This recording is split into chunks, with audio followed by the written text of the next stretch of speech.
그래서 그 일은 갑골문에 이렇게 쓰는데 이거 뭘 표현한 건지 다 아시겠죠? 바로 태양입니다. 태양. 태양의 모양을 또 상형한 글자. 그래서 태양이자 그날그날의 날짜를 의미하고 그 날짜는 조상이면서 태양이에요.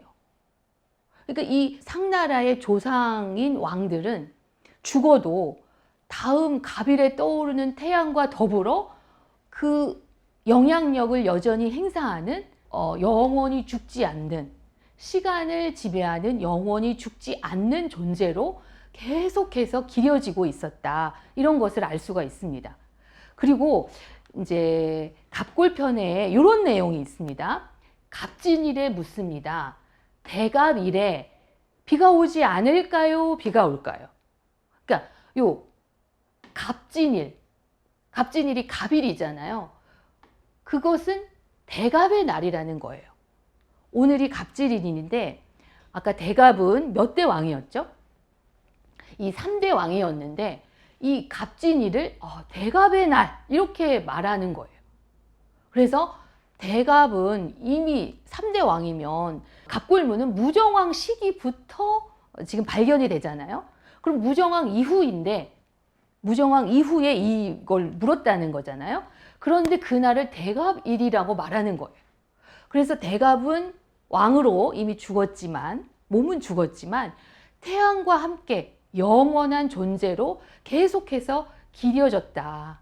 그런 의식을 상대인들은 60갑자를 통해서 계속해서 표현을 했고 가지고 있었다. 이런 것을 알 수가 있습니다. 그래서 이 날짜는 조상이자 조상신이자 태양, 그리고 우리 매일매일의 시간, 그런 것을 복합적으로 의미하는 글자로 활용이 됐다. 그런 것을 알 수가 있습니다. 그러면 이렇게 십간을 활용한 묘호의 시작이 무엇이냐? 왜 이렇게 했느냐? 그런 것에 대해서 학자들이 여러 가지 의견을 냈는데, 뭐 생일설, 사일설, 복선설 이런 그 주장들이 있습니다. 생일날이었을 것이다. 그 왕의 생일날. 뭐 사일, 죽은 날일 것이다. 요즘에는 돌아가신 날 이제 제사를 지내잖아요. 뭐 그런 주장이 있고, 복선설, 전복을 해서 어떤 날인지, 이 뭐 무정왕이 죽었으면 이 왕은 정일로 하자, 무정으로 하자, 뭐 이렇게 전복을 쳐서 만들었을 것이다. 뭐 이런 주장이 있고요. 아니면 제사 명칭설이 있습니다. 그러니까 제사 명칭설과 왕위 계승 조직설은 약간 이제 통하는 면이 있는데, 상왕실은 10간의 명칭으로 된 10개의 제사 단위로 구성되어 있었고, 그 왕의 묘호는 이들 조직의 명칭으로서 왕에게 행하는 제사를 또 규정한다. 이런 주장을 한 것입니다. 이 장광직, 그 상 문명에 대해서 굉장히 연구를 많이 해서 이제 많은 사람들이 참조를 하는데, 그분의 주장이에요. 우리나라에서도 윤내연 선생님이 이 책에 대해서 번역을 하셨는데, 그러니까 상왕실에는 10간으로 된 10개의 단위가 있었다는 거예요.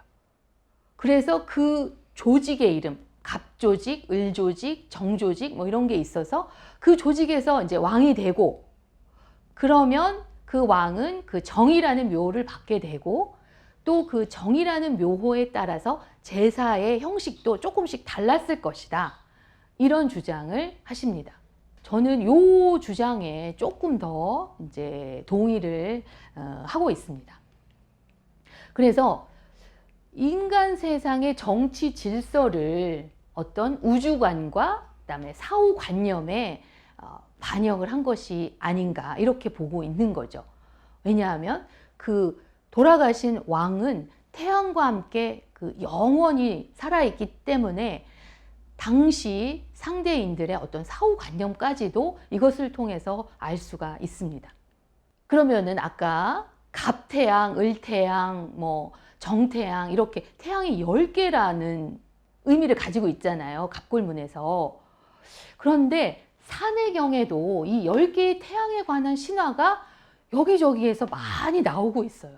그래서 갑골문의 이 간지, 천간과 묘호와 이 산해경의 10개의 태양에 관한 신화가 서로 연관이 되어 있지 않나. 같은 그 문화를 반영하는 그런 전설, 신화가 아닌가 해서 이제 가지고 왔습니다.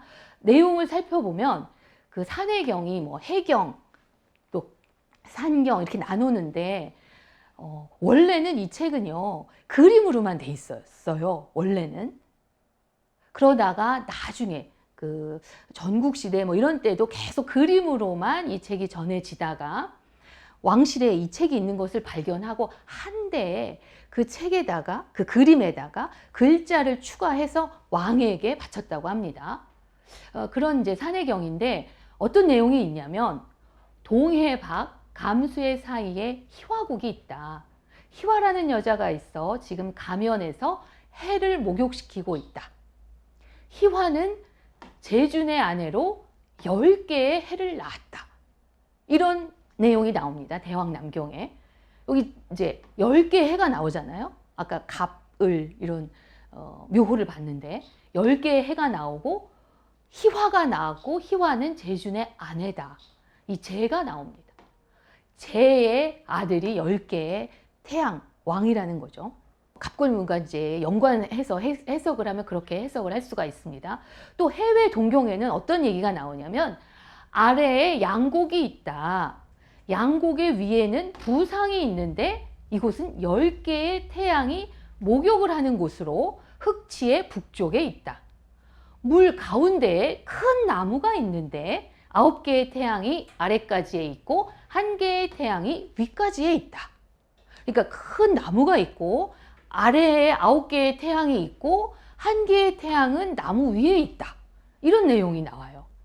그러니까 하나의 태양은 위에 있고 9개의 태양은 나무 아래에 이제 가라앉아 있는 거죠. 또 10개의 태양에 관한 내용이죠. 신화죠.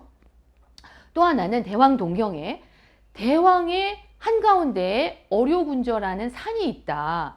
그 위에 부목이 있는데 높이가 300리고 잎은 겨자와 같다. 나무가 있다는 거죠. 골짜기가 있어 이름이 온원곡이다. 양곡 위에 부목이 있는데 1개의 해가 막 도착하자 1개의 해가 막 떠오르면서 모든 해가 까마귀를 싣고 있다. 이런 말이 나와요. 그러니까 1개의 해가 도착하면 1개의 해가 내려가는 거죠. 그리고 까마귀, 모든 해는 그 까마귀를 싣고 있다. 보면은 산해경이 동이족의 어떤 지리지다 뭐 이런 주장을 하고 있는데 보면 뭐 제준, 10개의 태양, 부상, 나무, 그 다음에 까마귀 이런 이제 동이족의 신화와 관련된 이야기들이 아주 많이 포함이 되어 있어요. 또 하나 해내경에 제준이 예에게 붉은 활과 흰 주사를 하사하여 그것으로 하계를 도와주게 하니 예가 비로소 하계의 온갖 어려움을 없애고 구제해 주었다. 이런 내용도 나옵니다. 제준의 제후죠. 예가 나오고 얘는 활과 흰 주사를 가지고 받아가지고 이걸로 하계를 도와줬다 이런 내용이 나와요. 보면은 이렇게 산해경에 이 10개의 태양 신화가 나오는데 굉장히 이제 서로 부합되는 면들이 많이 나옵니다. 제준이라는 그 어떤 천재 상계를 다스리고 여기는 하계를 도와주게 했다는 거 보면 이 제주는 상계에 사시고 계신 거죠.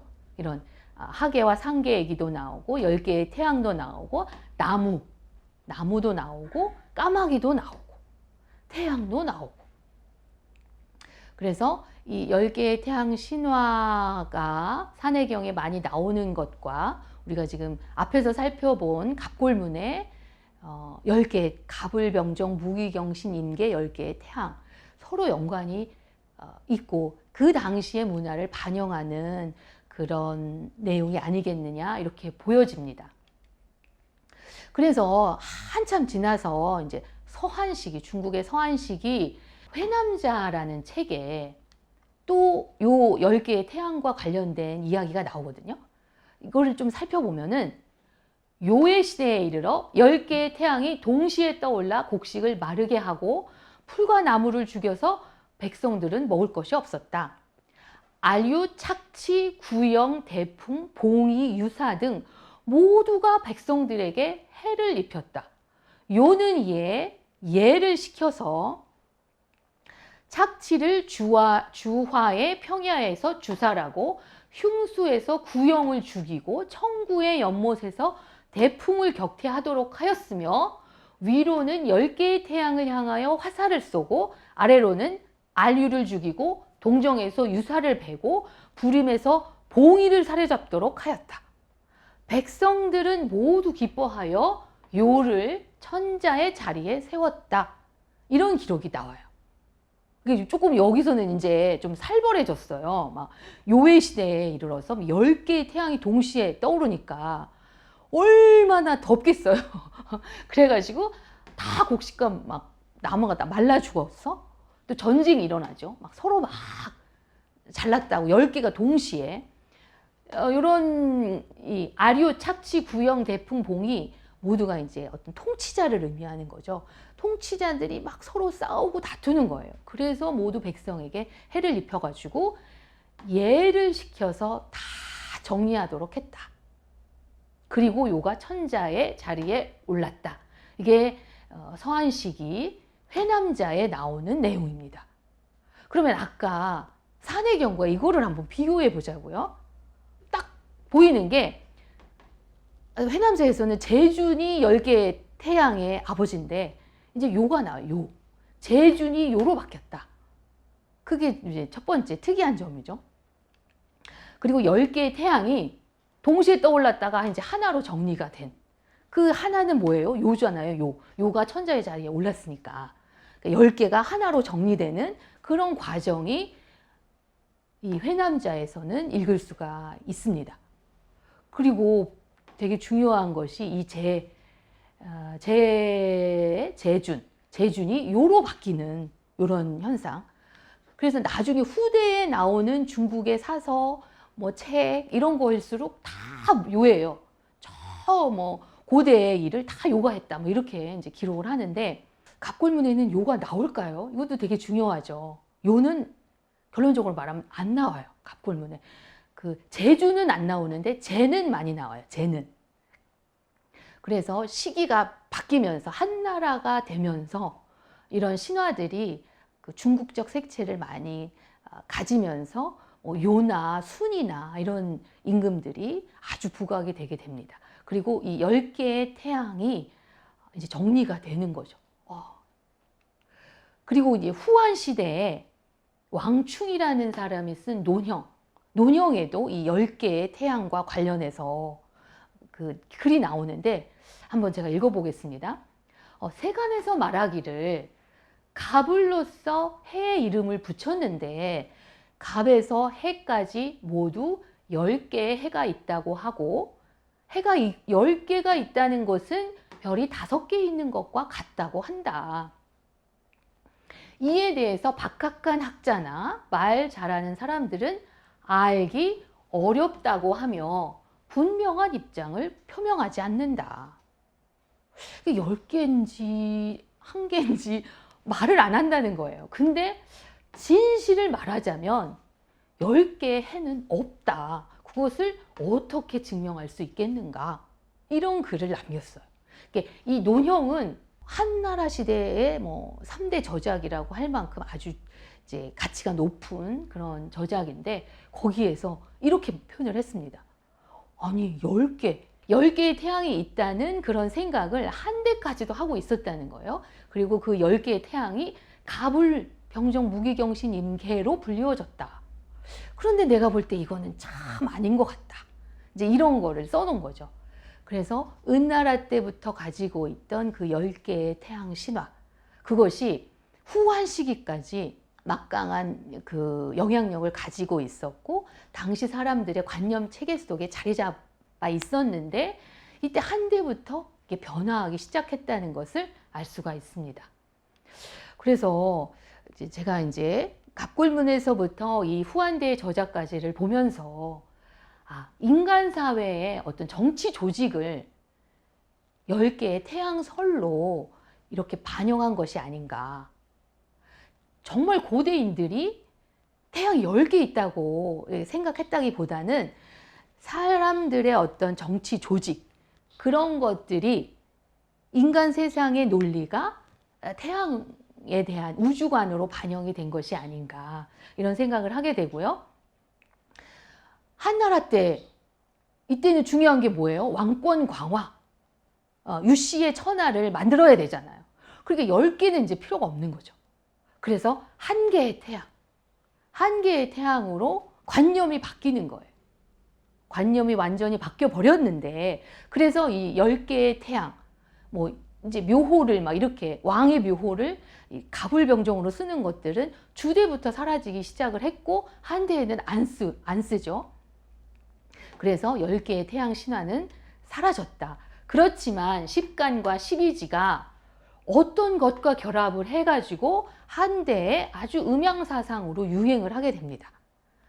음양사상으로 굉장히 유행을 하게 되고, 현재까지도 우리가 역학이나 또는 사주명리학에서 이 십간, 십이지, 육십갑자는 아주 활발하게 사용이 되고 있고, 지금도 우리가 일상생활에서 이 육십갑자는 사용이 되고 있습니다. 그래서 어떤 정치 논리로서는 사라져 버렸지만 문화나 사상으로 그 명맥이 계속되고, 앞에서 이제 갑골문을 살펴보셨지만 그 시기에 지금으로부터 3,300년 전에 이미 그 육십갑자는 아주 정착 단계에 접어든 굉장히 오랜 발전을 거친 그런 개념이라는 것을 알 수가 있고, 그래서 신석기 시대에도 이게 사용되었을 수가 있는데, 그거에 대해서는 정확하게 알 수가 없지만 은나라 때는 이게 어떤 태양, 왕권, 그 당시에 그런 정치관념을 보여주는